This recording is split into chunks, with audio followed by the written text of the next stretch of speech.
buenos días, muy buenas tardes o quizás muy buenas noches, estimado oyente, según sea la hora y el país donde se encuentre. Reciba nuestro característico saludo pastoral al inicio de cada programa de quien les habla, el pastor bautista Nikos Ricoy, emitiendo desde aquí en Valencia, España. Muy bienvenidos una vez más a todos y muchas gracias por estar ahí en nuestro habitual programa semanal Encuentros.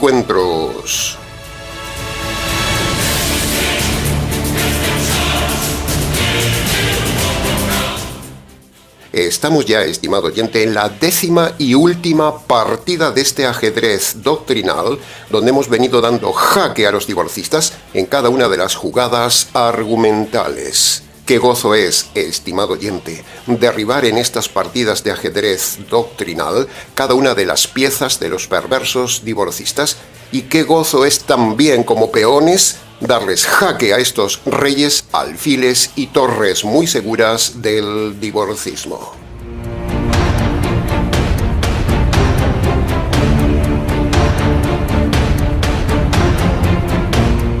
Según datos ya confirmados y oficiales del Instituto Nacional de Estadísticas de España, en el año 2024 se han producido más de 83.000 divorcios. Eso sin contar las separaciones ni las nulidades. En las estadísticas del 2025, aún no cerradas, hemos visto que en el primer trimestre del 2025 hubo un aumento del 3% más de divorcios respecto del 2024, y el porcentaje para el 2026 va en aumento como cada año. Si bien no nos gusta invertir tiempo en dar datos que usted mismo puede obtener en Internet, simplemente hemos dado estos números para ver que el panorama en España, como en cualquier país hispanoamericano, es terrible. Y por eso trabajamos tan intensamente, estimado oyente, para evitar noviazgos errados que terminen en divorcios odiados.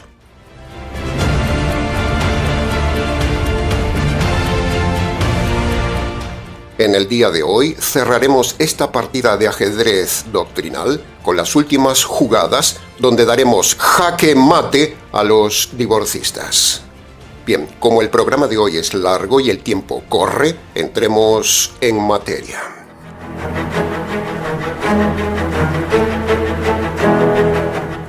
Entremos entonces en el análisis, comentario y enseñanza del primer tema de hoy. La nulidad matrimonial católico-romana. Escuche este audio. Padre Pedro, estoy divorciada por lo civil hace varios años, pero no por la iglesia. ¿Tiene algún sentido seguir casada por iglesia o debería también divorciarme por ella? La opción que nos ofrece la iglesia es lo que se llama el anular o el anulamiento del matrimonio. ¿Qué significa anular el matrimonio?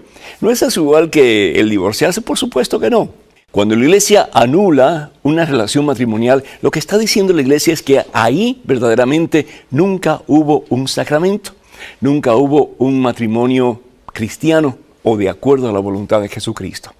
Entonces hay ciertas causas que son válidas para anular un matrimonio. Por lo tanto, ese matrimonio nunca existió de acuerdo a los ojos de Dios. Eso sí lo puedes hacer. Y yo te aconsejo que vayas a ver un sacerdote de tu confianza y que le pidas que te ayude para comenzar tu proceso de nulidad o de anulamiento de tu matrimonio. Y si lo puedes conseguir, bendito sea Dios, pues entonces estás libre para casarte por primera vez. Punto número 1.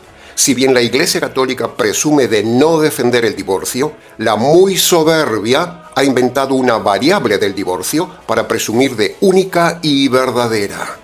Así como se ha inventado el papado, se ha inventado el sacerdocio, la misa, la absolución de los pecados, la Eucaristía, el purgatorio, el limbo y 100 herejías más inventadas, uno de esos inventos católicos romanos es también la nulidad matrimonial. La nulidad matrimonial en el catolicismo no es un divorcio, pero al fin y al cabo es lo mismo, porque la persona acaba engañosamente libre y recasándose otra vez, o sea que al fin y al cabo es lo mismo. La Iglesia Católica presume que se diferencia de todas las demás iglesias en que no tiene divorcio. De hecho, en su día, Un teólogo católico, viendo nuestra postura teológica en Internet, nos escribió y nos dijo que se asombraba que un pastor evangélico no apoyara ningún tipo de divorcio, cuando todos los pastores evangélicos apoyan el divorcio, nos dijo. Y entonces yo le dije, sí, es verdad, no defendemos ningún tipo de divorcio, pero tampoco defendemos la nulidad matrimonial hereje que ustedes sí defienden, y entonces ahí empezó la discusión que, por supuesto, acabó en jaque mate con los mismos argumentos que veremos hoy.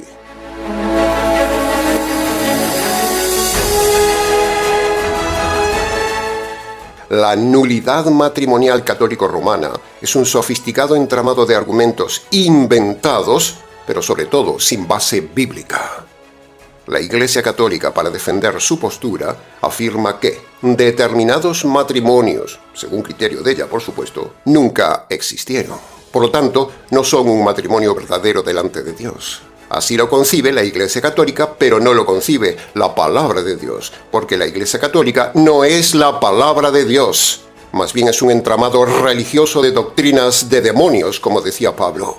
¿Quién se cree que es la ramera Iglesia Católica para determinar lo que es un matrimonio o lo que no es un matrimonio, o para anular un matrimonio que incluso ellos mismos casaron? De todo esto hablaremos hoy.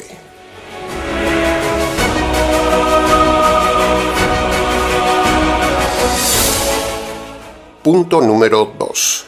Entre los muchos documentos que usted puede encontrar en Internet sobre este tema de la nulidad católico-romana, hemos elegido uno sencillo, claro y directo.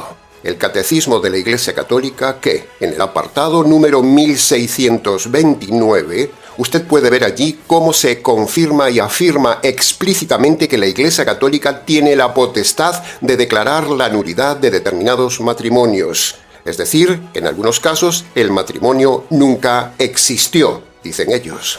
El texto literalmente dice así: la Iglesia puede declarar la nulidad de un matrimonio, es decir, puede declarar que el matrimonio nunca existió.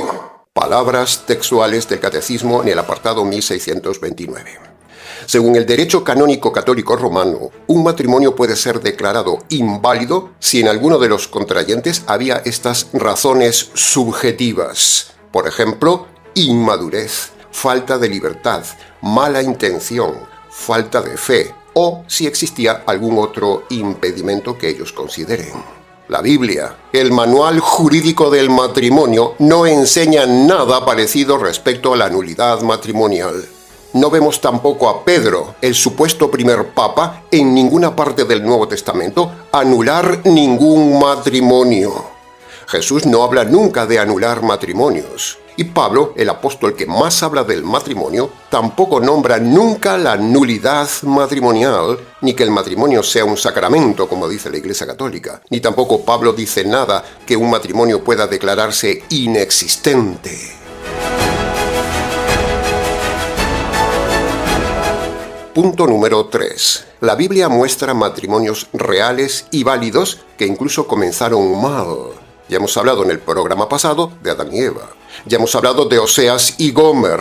Ya hemos hablado de Jacob y Lea, que en Génesis capítulo 29 se ve como era un matrimonio producto del engaño. Sin embargo, ese matrimonio no se anuló. David y Betsabé, en el segundo libro de Samuel, capítulo 11, versículo 27 y capítulo 12, versículo 10, vemos que Betsabé se casó con David y fue su mujer. ¿Cómo empezó ese matrimonio? Ahí vemos un matrimonio que comenzó en adulterio, empezó muy mal, pero la Biblia llama a Betsabé mujer de David. Y Dios no anuló ese matrimonio, ni la Biblia lo da como inválido. No hubo tampoco divorcio, ni hubo nulidad matrimonial. Si la Iglesia Católica existiera en el Antiguo Testamento, entonces, según ellos, estos matrimonios serían nulos, pero no lo son, porque el principio universal teológico en la Biblia es que, preste atención, aunque un pacto haya sido hecho de forma irresponsable y mal, como pasa con 1000 matrimonios interesados, apresurados, obligados o por embarazos, eso no aprueba la nulidad matrimonial. Simplemente se deben asumir las consecuencias de la irresponsabilidad del noviazgo y de ese casamiento, pero no se puede anular el matrimonio por causa del error. La Biblia manda asumir el error. Por lo tanto, la nulidad es pecado, así como abortar es pecado. La nulidad matrimonial es aborto, señores teólogos católicos, porque trata de matar el pacto que existió. Un embarazo fuera del matrimonio, un embarazo errado, es una vida iniciada, aunque haya sido en pecado. Pero por el hecho de que haya sido en pecado, no se puede abortar. De la misma manera, estimada necia Iglesia Católica, un matrimonio, aunque haya nacido errado, es una vida que no se puede anular, no se puede abortar. El matrimonio, como la vida, acaba solo con la muerte, aunque haya empezado mal. Por otro lado, la Iglesia Católica, con la nulidad, lo que hace es apoyar el error que cometieron en su día los cónyuges. O sea que la Iglesia Católica se hace cómplice del pecado de los cónyuges, buscando excusas como que no hubo madurez al casarse y un largo etcétera. La Iglesia Católica trata de presentar la nulidad como algo bueno, pero en realidad la nulidad matrimonial funciona como un aborto. Es matar, es pecado. Jaque a la Iglesia Católica.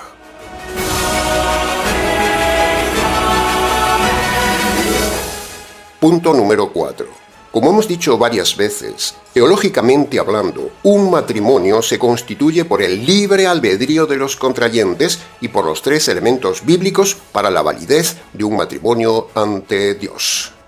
Cuando incluso una pareja de jóvenes menores de edad deciden en su libre albedrío casarse, ese es su libre albedrío, y los padres consienten y la autoridad lo consiente. Entonces, ese libre albedrío es sagrado. Por otro lado, como hemos dicho, cuando hay una autoridad social que casa a la pareja, cuando hay testigos y cuando hay una fórmula de compromiso o promesa en ese casamiento, entonces, en ese momento nace un matrimonio ante Dios. Ahí se constituye el pacto irrevocable. Así que aunque la Iglesia Católica diga lo que diga, si ha habido libre albedrío en los contrayentes en plenas facultades, entonces nunca jamás se puede anular ese matrimonio, aunque haya sido mal hecho. Por lo tanto, jaque a la mentira de la Iglesia Católica. No existe la nulidad matrimonial.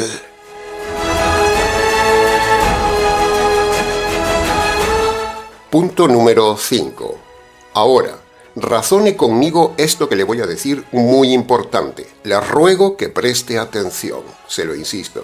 Primero, si un juez civil autorizó el matrimonio, ¿quién es la Iglesia Católica para invalidarlo cuando la Biblia misma dice en Romanos capítulo 13 que las autoridades civiles son servidores de Dios y el que se opone a las autoridades se opone a Dios? Mientras la autoridad civil no haga nada contrario a la palabra de Dios, y en este caso casar no es contrario a la palabra de Dios, entonces esa autoridad civil es autoridad de Dios. Punto. Si un juez evaluó a la pareja, pidió informes, verificó, comprobó previamente y luego celebró el matrimonio, entonces ese matrimonio es válido ante la ley de Dios hasta la muerte, aunque luego la gente diga que fue errado. Entonces, cuando un tribunal eclesiástico católico romano declara nulo ese matrimonio civil, en realidad está diciendo, el juez se equivocó, nosotros tenemos más autoridad que el juez, nosotros desacreditamos lo que hizo el juez. ¡Wow! Eso es soberbia. La Biblia nunca da a la Iglesia autoridad para invalidar matrimonios civiles. ¡Jaque a la Iglesia Católica! Segundo, preste atención. Ahora, si un sacerdote católico celebró un matrimonio que luego la misma Iglesia Católica anula, ¿por qué el sacerdote no detectó los impedimentos antes de casar a la pareja? En el catolicismo, el sacerdote debe entrevistar, evaluar, discernir, verificar y ver si hay impedimentos. También tiene que dar clases prematrimoniales y decidir o no si autoriza ese matrimonio. Por lo tanto, el sacerdote es el último responsable de ese casamiento, porque tuvo tiempo de decidir si casaba o no a la pareja. Ahora, si los casa, pero tiempo después, incluso años, vienen con el cuento de que un tribunal católico vaticano dice, no, el matrimonio no vale, porque había inmadurez, o porque había falta de intención de casarse, o porque había presión para casarse, o porque había falta de fe católica, o porque había incapacidad psicológica. Todas estas mentiras subjetivas no valen para anular un matrimonio. Entonces la pregunta inevitable es, ¿por qué el sacerdote o las personas que daban el cursillo prematrimonial no vieron todo esto en su día antes de casarlos? ¿Por qué no informaron al sacerdote y no se impidió ese matrimonio? ¿Por qué? Si el sacerdote no vio impedimentos, es porque no lo sabía. Y si lo sabía, ese sacerdote es un inepto, es un inútil, no vale para el puesto de sacerdote, porque falló en su deber pastoral, falló en su discernimiento y falló al casar a esa pareja. ¿Entiende el tema, estimado católico? Si un sacerdote católico casa a alguien y luego viene la nulidad católico-romana, ellos mismos se están contradiciendo, se están desacreditando, no tienen autoridad ante la gente y en realidad lo que se está haciendo no es anular un matrimonio, porque con la nulidad católico-romana en realidad lo que se hace es desacreditar y anular la decisión del sacerdote que los casó. Fíjese en el tema, un sacerdote los casa y otro sacerdote mayor a él lo anula. ¿Se da cuenta del tema? Cuando un tribunal católico romano declara que el matrimonio nunca existió, en realidad está diciendo, el sacerdote católico que los casó hizo algo inválido. El sacerdote no tenía discernimiento. El sacerdote autorizó algo que no debía autorizar. Está diciendo que el sacerdote es un inútil. Eso es lo que implica anular un matrimonio que previamente la misma Iglesia Católica por medio de un sacerdote había realizado y que ahora anula. ¿Puede ver el tema, estimado oyente católico? Así es la Iglesia Católica, una farsa. Entonces surge otra pregunta. Si el sacerdote cometió un error tan grave de casar a quien no debía, ¿por qué no se le sanciona? ¿Por qué no se le expulsa del sacerdocio habiendo hecho algo tan grave? Si casó una vez erradamente, eso es garantía de que lo habrá hecho varias veces, y aún encima se le mantiene en el puesto como sacerdote. Si un médico comete una negligencia, se le investiga y se le expulsa de la profesión. Si un juez comete un error grave, se le sanciona e inhabilita. Si un maestro comete una falta grave, se le suspende y expulsa. Sin embargo, el sacerdote comete un error, luego el matrimonio se anula, pero el sacerdote sigue casando a otras parejas y no se le sanciona. ¿Le parece justo? Esta es la incoherencia católico-romana, la ineptitud, la soberbia, la herejía y la injusticia de esta iglesia con este tema. ¡Jaque a la Iglesia Católica! Punto número 6. Preste mucha atención a este otro argumento poderoso. En la Biblia tenemos un caso muy grave de un pacto mal hecho por los líderes religiosos y civiles de Israel, es decir, por las dos autoridades a la vez. En la Escritura, los pactos se mantienen incluso si se hacen errados, porque una palabra se cumple. Y ahí tenemos el famoso y contundente caso de Josué capítulo 9. Le invito a que lo lea, donde los líderes de Israel, religiosos y civiles, se dejaron engañar.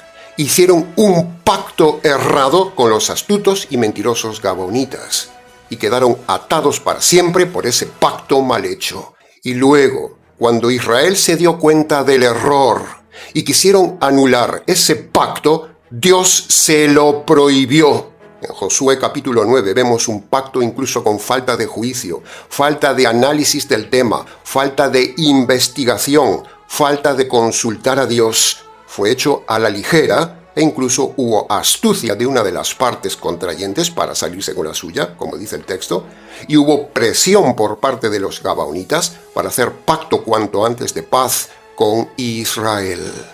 Los líderes de Israel fallaron e hicieron un pacto errado, pero, ese pacto mal hecho nunca fue anulado. Es más, Dios mandó respetar ese pacto mal hecho. E incluso unos años más adelante, fíjese en esto, Unos años más adelante, cuando Saúl desobedeció y quiso anular ese pacto matando a los gabaonitas, Dios se enfureció y castigó severamente a Israel por haber roto ese pacto, aun siendo un pacto errado. Este ejemplo contundente es una bofetada y un nuevo jaque mate a la falsa Iglesia Católica que en su soberbia anula lo que ella considera que fue mal hecho. La Biblia nos muestra en Josué capítulo 9 que la irresponsabilidad del líder no invalida un pacto. Por lo tanto, la Iglesia Católica ha engañado a muchísima gente con lo de la nulidad matrimonial.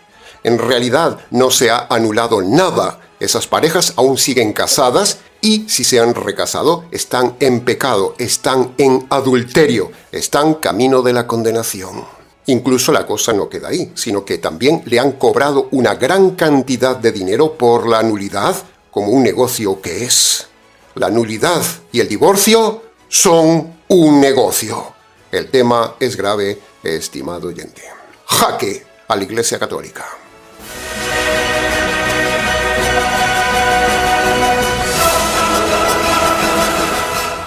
Y punto número 7.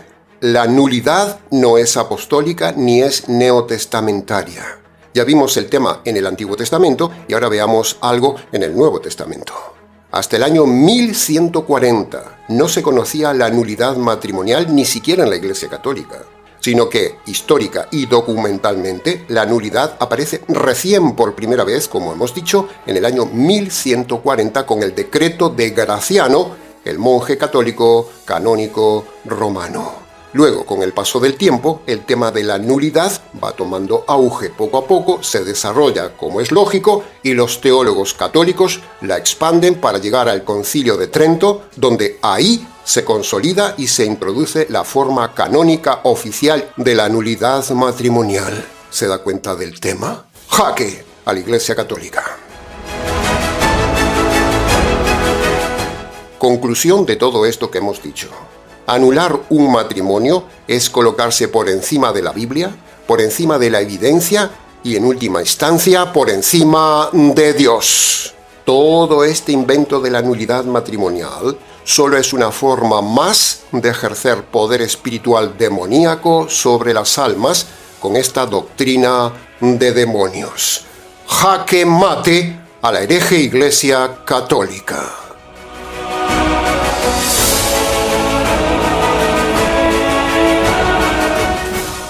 Bien, entremos ahora en el análisis, comentario y enseñanzas del segundo tema de hoy.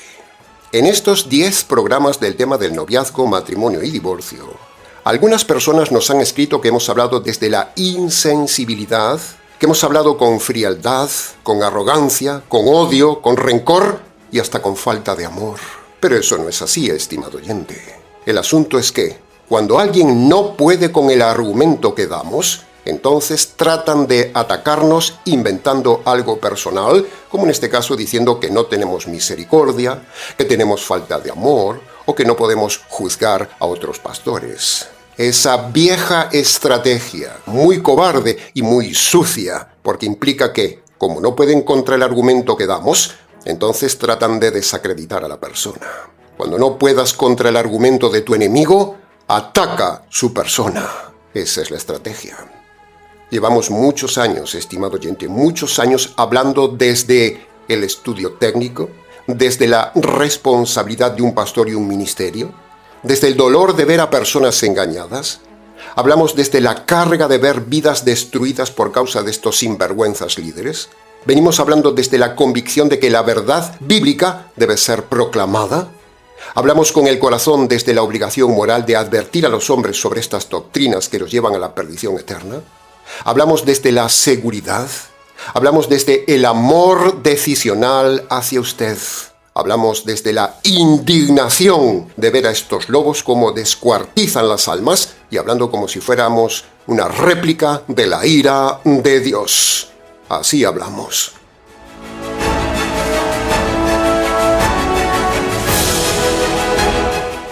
Ahora, a continuación, usted verá por qué hablamos así. Prepare su estómago, estimado oyente, porque es posible que a alguno le haga vomitar lo que va a escuchar. Prepárese para escuchar toda una cadena de abominación nauseabunda y hereje divorcista. Escuche una selección de líderes que hemos preparado para usted que predican el divorcio. Hombres, mujeres, rabinos, mesiánicos, adventistas, pentecostales, católicos, calvinistas, bautistas liberales y un largo etcétera. Hemos seleccionado toda una manada de lobos enseñando la mentira del divorcio. Tenga paciencia y escuche todos estos audios. Ahora viene una postura que es honestamente la que marca nuestra teología, es la postura de Jesús. Cuando ha habido fornicación, forneia significa inmoralidad sexual. Entonces ahí, o sea, la iglesia, basado en la palabra de Cristo, no obligaría a una mujer a seguir casada con un hombre cuando ha habido infidelidad, porque la infidelidad es inmoralidad sexual. Pero en un caso donde uno de los dos cónyuges cae en fornicación, ¿qué opción tiene la persona que es víctima en ese caso? Dios le da una salvedad. Le da la salvedad de tomar la decisión de divorciarse de una manera legítima delante de Dios. ¿Por qué? Porque es víctima. Y un cristiano no tiene por qué sobrellevar el adulterio de su cónyuge. Hay 3 lugares en el Nuevo Testamento que hablan extensamente del divorcio y de un nuevo matrimonio. Son 1 Corintios 7, Mateo 19 y este pasaje de Mateo 5. Escuchen con atención. Dios no aborrece a los divorciados, Dios aborrece el divorcio. El título de este sermón es El divorcio y los cristianos. ¿Cuándo entonces puede justificarse el divorcio? Dios indicó una sola causa por la cual una esposa pueda abandonar a su esposo o éste pueda dejarla a ella, y esto es el adulterio. Nada que no sea la violación del hecho matrimonial puede romper o anular el voto del casamiento. Jesús indicó claramente que el casamiento no podía disolverse excepto por infidelidad. Solo un pecado, el adulterio, puede hacer al esposo o a la esposa libres del voto matrimonial a la vista de Dios. ¿Cuáles son las razones provistas por la Biblia para divorciarse o para volverse a casar? Bíblicamente, la infidelidad es una razón correcta para divorciarse. Usted tiene todo el derecho de recasarse. Número 2, el abandono de uno de sus cónyuges. ¿Qué quiere decir eso? Si el hombre dice, ¿sabes qué? No quiero más vivir contigo, y quiere separarse, quiere irse, usted tiene toda la libertad de dejarlo ir. Pero si el inconverso le abandona, entonces usted queda libre de hacer una decisión y de volver a casarse. El Señor está diciendo, hay una sola cosa aparte de la muerte que puede disolver un matrimonio, que es la fornicación, el adulterio. Hermanos, ¿qué es un divorcio? Un divorcio es una ruptura total del vínculo matrimonial, de tal manera que estas dos personas dejan de ser una, como si nunca antes hubiesen estado casadas. Pero el adulterio sigue siendo la única causa que rompe el vínculo. Creemos firmemente que el Señor permitió el divorcio por causa de infidelidad, lo creemos. Así como el Antiguo Testamento rompía el vínculo por la muerte del culpable, así también en el Nuevo Testamento se da permiso al cónyuge inocente, ¿no? Pero si a divorciarse de él, se le da permiso. El matrimonio permanece firme mientras no haya adulterio.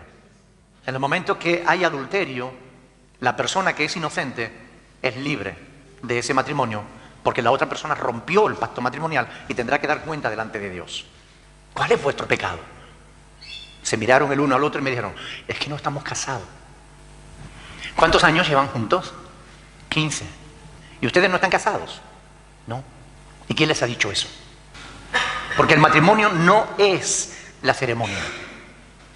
Delante de Dios ustedes están casados. Bíblicamente, el matrimonio se realiza mediante la unión sexual de un hombre y una mujer. No es la ceremonia lo que hace el matrimonio. De modo que cuando un hombre y una mujer se acuestan juntos y tienen relaciones sexuales, delante de Dios se han casado.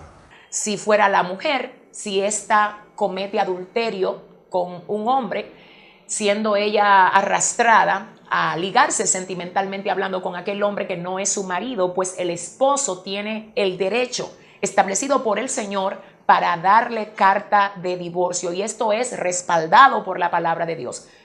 Pero por la dureza de tu corazón, ella te puede divorciar. ¿Qué sucede si en el tiempo de separación se enrola con otra persona y en esa separación comete adulterio, alguno de las dos partes? ¿Qué sucede? La respuesta es la siguiente: la parte ofendida se puede divorciar y Dios avala eso porque aquel o aquella rompieron el pacto matrimonial. Se puede divorciar y se puede volver a casar. La única causa, si ya él no tiene arrepentimiento, se fue con la otra o viceversa, entonces sí hay divorcio. Porque recuérdese, la única causa habilitada por la Escritura para un divorcio, ¿cuál es? El adulterio, hermano. Y el que fue víctima, hermano, ese sí puede rehacer su vida. Dio una salida para el tema de la separación definitiva, algo que Yeshua saca a la luz en una forma muy clara. El divorcio se puede dar solo por una causa indecente, que es el adulterio, como ya lo hemos mencionado.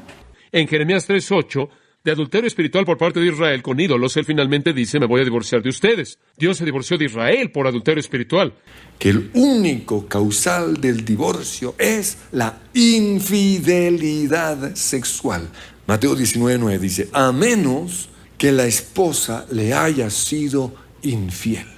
En ese sentido, la única razón que Cristo da cuando habla de divorcio es básicamente el adulterio, porque el adulterio secciona tan profundamente, pues entonces la parte ofendida tiene el derecho de solicitar el divorcio. Fornicación. Y recuerde que la fornicación en este texto no es que la mujer le fue infiel, sino que la mujer no apareció virgen en el día del matrimonio, no llegó virgen a la luna de miel. Era la única razón por la que Moisés legisló, no Dios. Aquí está la segunda excepción para el divorcio. La primera es el adulterio, vimos eso en Mateo 19, Mateo 5. La segunda es un incrédulo divorciándose de un creyente. Dice Romanos capítulo 1, versículo 18. La ira de Dios se manifiesta desde el cielo contra toda esta injusticia e impiedad de estos hombres que detienen con sus mentiras la verdad. Imagínese la ira de Dios actualmente, estimado oyente, sobre todos estos hombres.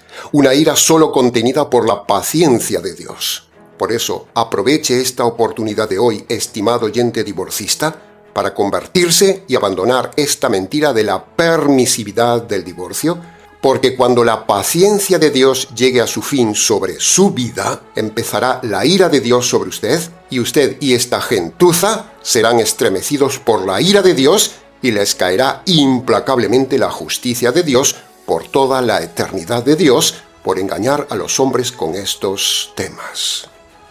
Segunda de Tesalonicenses capítulo 1 versículo 9 dice de forma intensa: todos estos sufrirán castigo de perdición eterna, echados fuera de la presencia de Dios y de la gloria de su poder.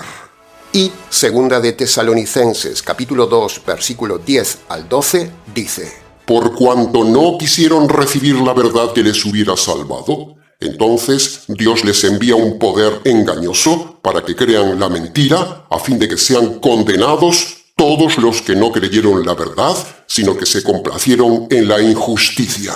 ¡Wow! Menudo tema. Léalo ahora, estimado oyente, como si Dios le hablara directamente a usted en primera persona. Mire cómo queda el tema. Por cuanto no quisiste recibir la verdad que te hubiera salvado, entonces ahora yo mismo te voy a enviar un poder engañoso para que creas la mentira, a fin de que seas condenado por no creer la verdad y mantenerte en la injusticia. Por eso, estimado oyente, lo que hacemos en este canal y en este ministerio es pastoral, es bíblico, es legítimo, es honesto, es algo que nadie hace con esta intensidad. Si Jesús habló con fuerza contra los sistemas religiosos de su tiempo que oprimían y engañaban a la gente, enviándolos al infierno, nosotros también lo hacemos así, estimado oyente, con la misma intensidad. El Señor Jesús es nuestro modelo en conducta y Pablo nuestro modelo en doctrina. Jesús no suavizó la verdad cuando estaban en juego las almas. Pablo tampoco lo hizo. Ni Jesús, ni Pablo, ni Pedro dijeron que había nulidad ni divorcio. Jesús no dijo que su padre era un divorciado, ni proclamó vez tras vez la permisividad del divorcio, como lo hacen constantemente estos lobos.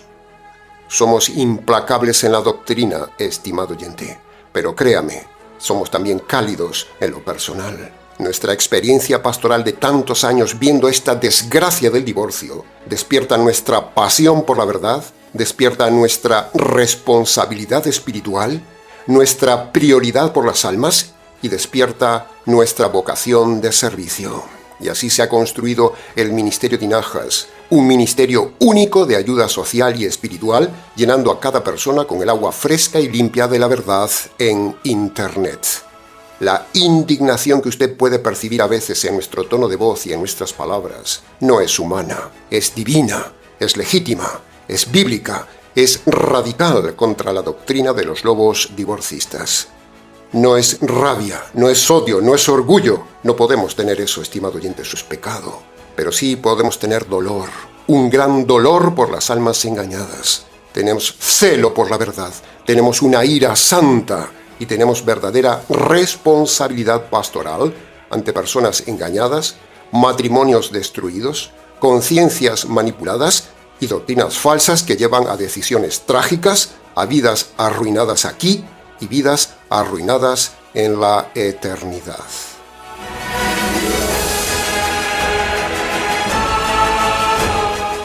La cultura del divorcio tiene graves consecuencias, estimado oyente. Consecuencias personales, familiares, sociales, económicas y en los hijos.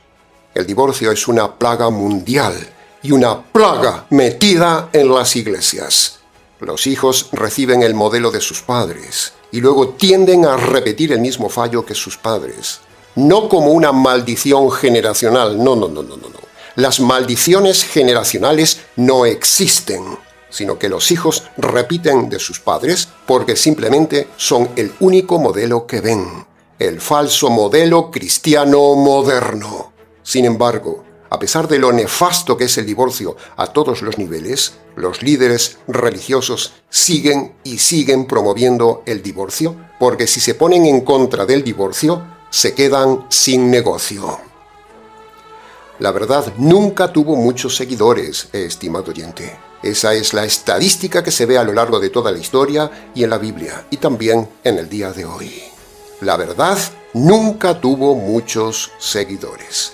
Y esta es la reflexión final para usted al término de nuestras conferencias.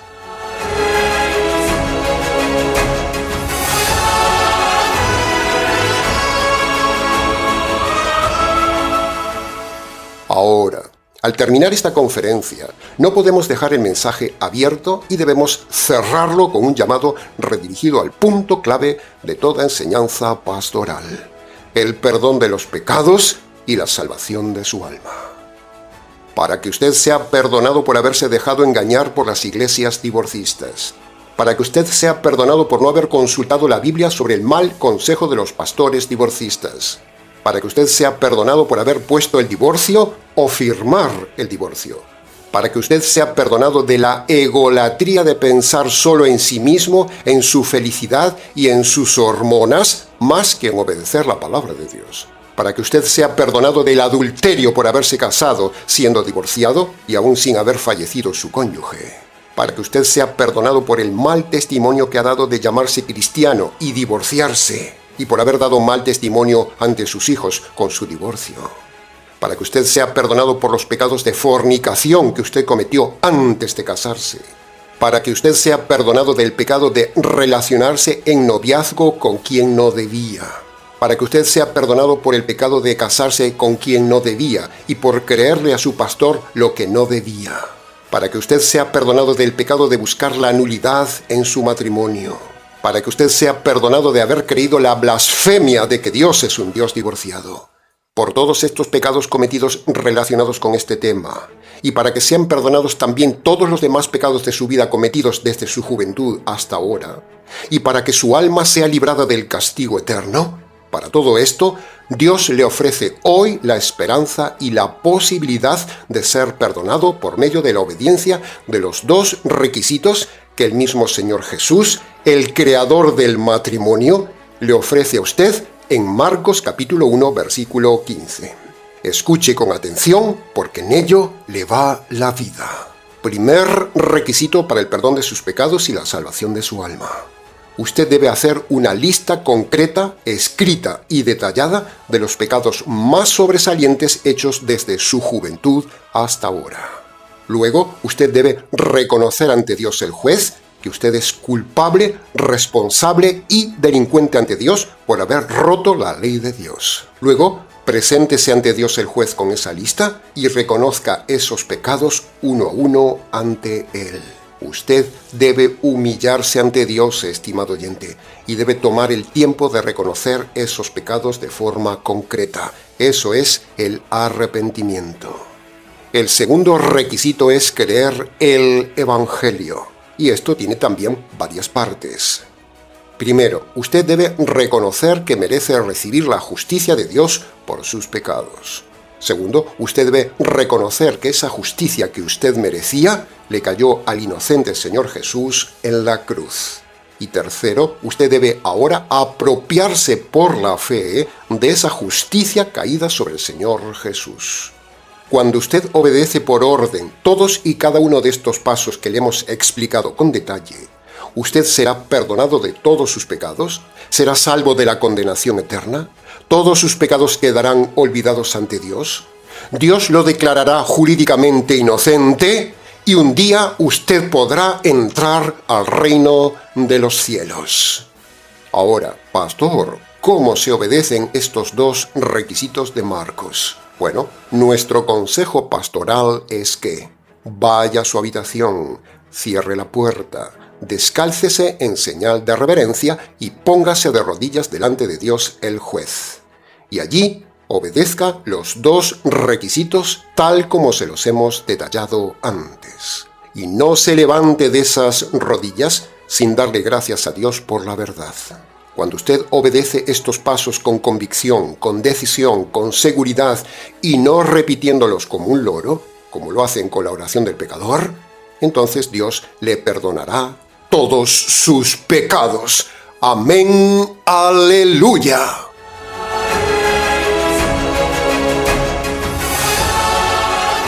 Ahora, relacionado con Marcos capítulo 1, versículo 15, escuche con atención lo siguiente que le vamos a decir para que lo tenga muy presente. Marcos capítulo 1, versículo 15 no es algo que usted deba repetir varias veces en su vida. La obediencia de Marcos capítulo 1, versículo 15 es una sola vez y para siempre. No debe repetirlo cada semana o cada poco tiempo, porque la repetición significa inseguridad, significa no haberlo hecho correctamente, significa perdición.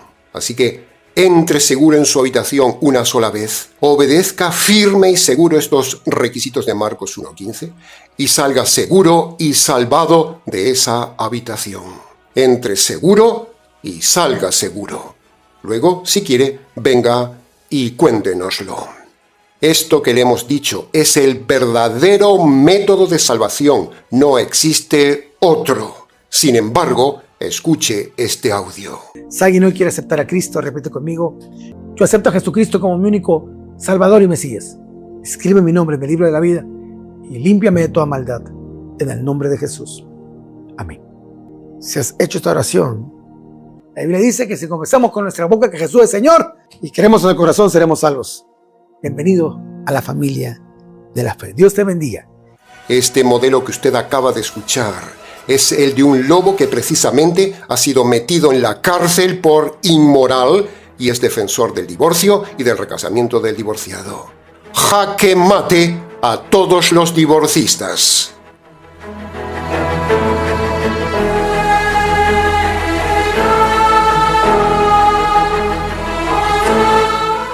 Bien, hasta aquí con el final de estas conferencias del tema del noviazgo, matrimonio y divorcio. Agradecemos a todos los colaboradores del programa, sin los cuales no hubiera sido posible llevarlo adelante. Y para los demás, si tiene preguntas de algún tema o simplemente quiere contactar con nosotros, escríbanos. ministeriotinajas@gmx.es.